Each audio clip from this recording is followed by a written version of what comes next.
agar wujud dari daun ini bisa mengeluarkan performanya secara maksimal. Jadi dia tetap di tempat yang teduh atau naungan, tapi tidak terkena sinar matahari secara berlebihan.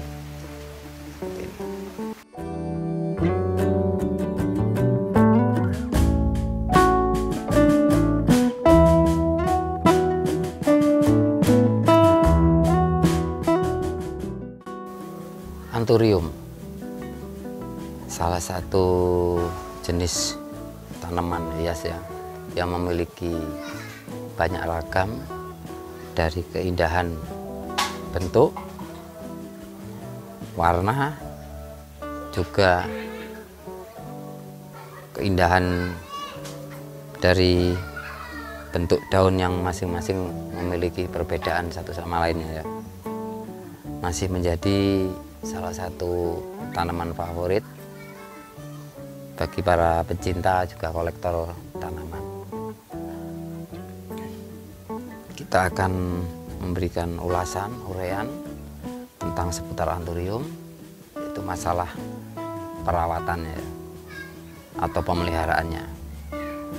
Jadi dengan pemeliharaan dan perawatan yang mudah mungkin menjadikan salah satu faktor kenapa anthurium menjadi favorit oleh para pencinta tanaman hias. Untuk memberikan perawatan yang maksimal, yaitu bertujuan untuk memberikan pemeliharaan yang bagus agar performa dari sebuah anthurium akan tampak secara menyeluruh atau keseluruhan, baik daripada bentuk daun, ragam daun atau corak dan warnanya secara maksimal, haruslah memiliki beberapa persyaratan yang penting ya untuk kita perhatikan. Nah, beberapa faktor utama diantaranya adalah salah satunya adalah media tanamnya ya.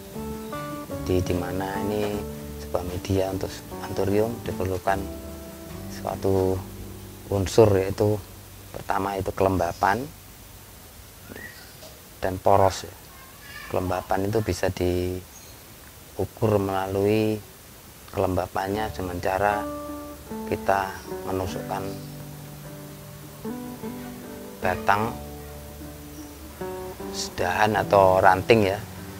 Setelah itu kita lihat bila dahan ini ranting ini basah, berarti kelembapannya masih bagus ya. Jadi kita tidak perlu memberikannya air secara berlebih, yang mana nanti akan mengakibatkan pembusukan akar ya.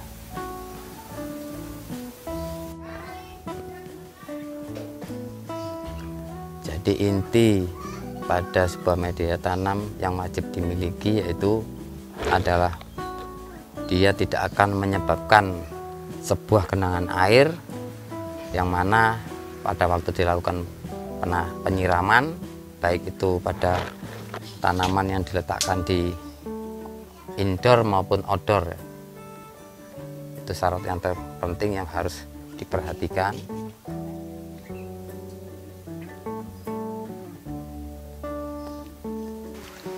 Sesungguhnya sebuah media tanam tidaklah harus khusus ya untuk sebuah anthurium. Dia bisa diberikan beberapa pilihan untuk menjadikan sebuah media tanam yang bagus untuk anthurium itu sendiri. Jadi secara khususnya itu tidak ada untuk beberapa jenis. Ini bisa saya contohkan pada anthurium yang ditanam menggunakan pupuk kandang ya, persentasenya ini lebih besar pupuk kandangnya, dengan sedikit kompos juga sekam mentah. Kedua, ini yang saya tanam menggunakan andam ya, atau kulit kayu, pakai cacah dan sedikit sekam mentah. Daun-daun kering juga sedikit untuk pencampuran di bagian atasnya untuk memberikan unsur kelembapan. Nah, ini yang saya berikan dengan menggunakan persentase kompos ya. Kompos lebih banyak sedikit pasir malang, dan sekam bakar.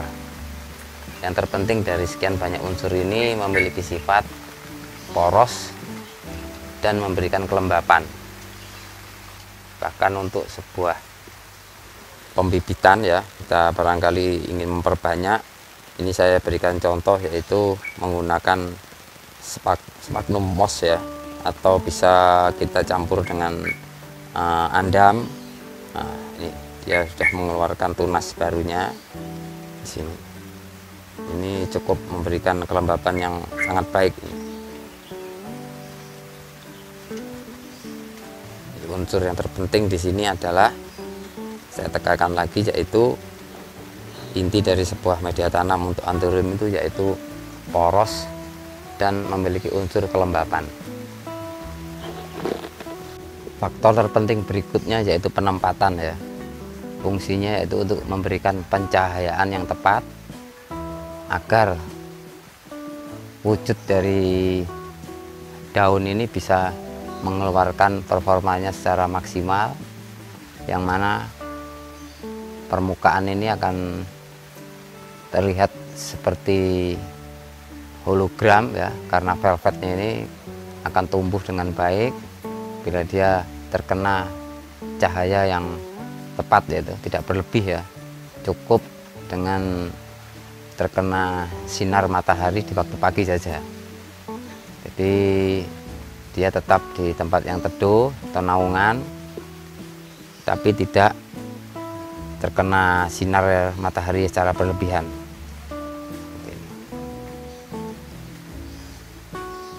Naungan berarti bukan saja pada sebuah teduh yang diberikan oleh sebuah pohon ya, yang terletak di bawahnya, tapi bisa juga kita berikan dengan pemberian paranet ya, dimana di area sekitar kita tidak memiliki tumbuhan atau tanaman yang tinggi, maka ini bisa sangat membantu untuk memberikan keteduhan ya pada sebuah anthurium.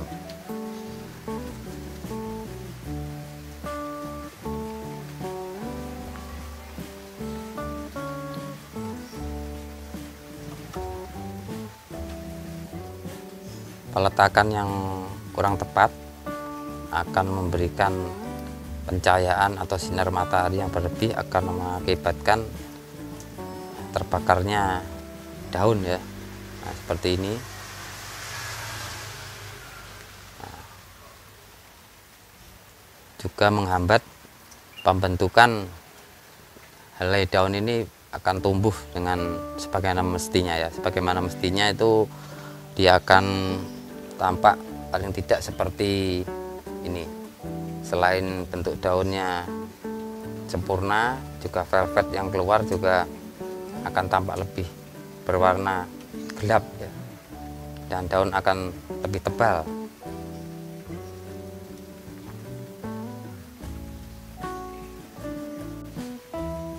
Untuk penyiraman, indikator terbaik adalah dengan melihat permukaan dari dasar pada bagian atas media ya. Bila dia terlihat kering, maka kita akan lakukan penyiraman. Jadi untuk sebuah penyiraman itu kondisional ya, menyesuaikan dengan keadaan lingkungan, juga media tanam yang telah kita berikan. Karena untuk pencampuran itu setiap orang kadang memiliki sebuah keinginan yang mungkin sedikit berbeda ya. Jadi penyiraman itu bisa kita lakukan bila mana permukaan sebuah media itu terlihat kering, dan kedua dengan cara tadi itu yang dari awal tadi telah saya tunjukkan, yaitu memberikan sebuah ranting atau batang ranting ya, kita tusukkan ke dalam media, lalu kita lihat permukaan daripada ranting tadi. Bila terlihat basah, berarti dia masih cukup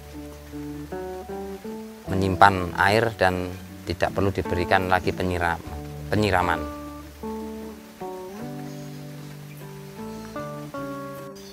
Untuk pemupukan kita bisa menggunakan ya NPK 1616 dengan porsi 1 minggu sekali untuk tanaman yang baru ditanam, dan berikutnya cukup dilakukan 2 minggu sekali, atau ditambahkan dengan pemberian pupuk slow release ya, yaitu Dekastar atau Osmokot antara 10-15 butir pada permukaan media ini, karena dia akan terlarut dengan sendirinya sedikit demi sedikit pada waktu kita melakukan penyiraman.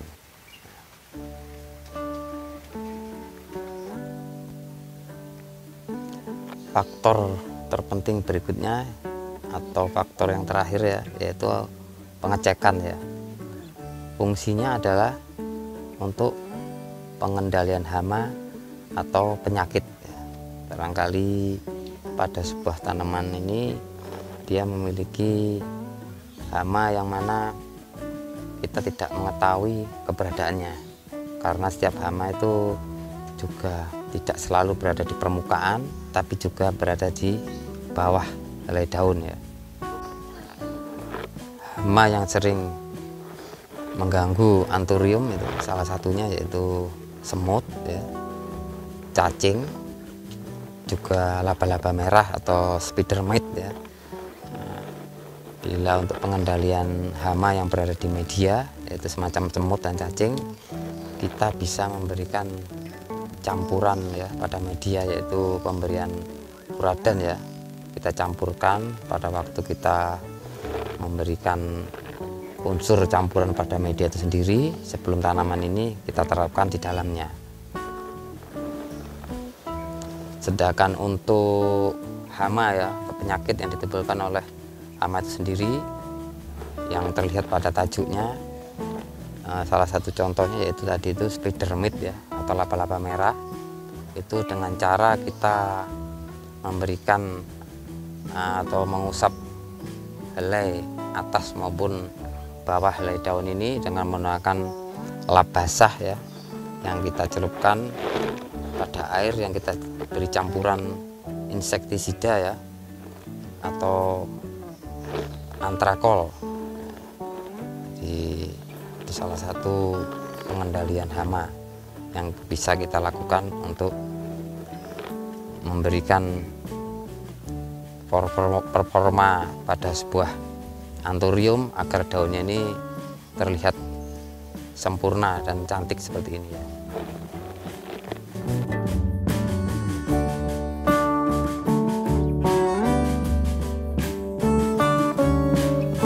Fungsi daripada pengecekan ya, selain untuk pengendalian hama dan penyakit, yaitu kita lakukan pemotongan ya pada setiap helai daun yang memiliki kerusakan ya, seperti ini, kering karena panas atau mungkin gangguan dalam sebuah media karena hama itu sendiri. Fungsi dari pemotongan ini sendiri, helai ini, yaitu agar asupan nutrisi bisa lebih terkonsentrasi pada pertumbuhan tunas baru dalam pembentukannya ya, menuju ukuran yang lebih besar, juga untuk daun lainnya ya. Ini karena daun seperti ini yang telah rusak, bila tidak kita potong, dia akan tetap menyerap nutrisi ya, yang terbuang percuma. Maka kita lakukan pemotongan pada helai yang telah rusak ini.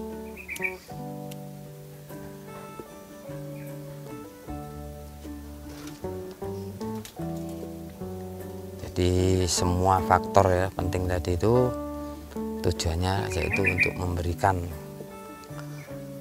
segala sesuatu yang dibutuhkan pada helai daun sebuah anthurium untuk memberikan performanya yang terbaik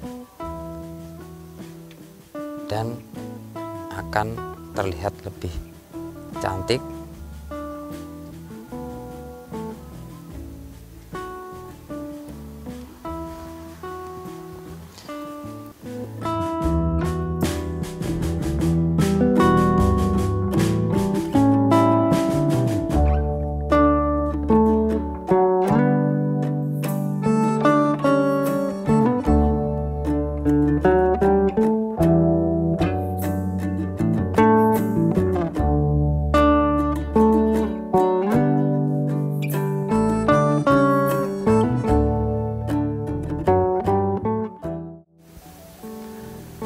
Ya, demikian semoga ulasan ya atau pemberian materi pada sebuah antorium untuk perawatannya ini bisa memberikan inspirasi dan memotivasi para sobat hijau untuk semakin berkarya dalam bertanam. Terima kasih.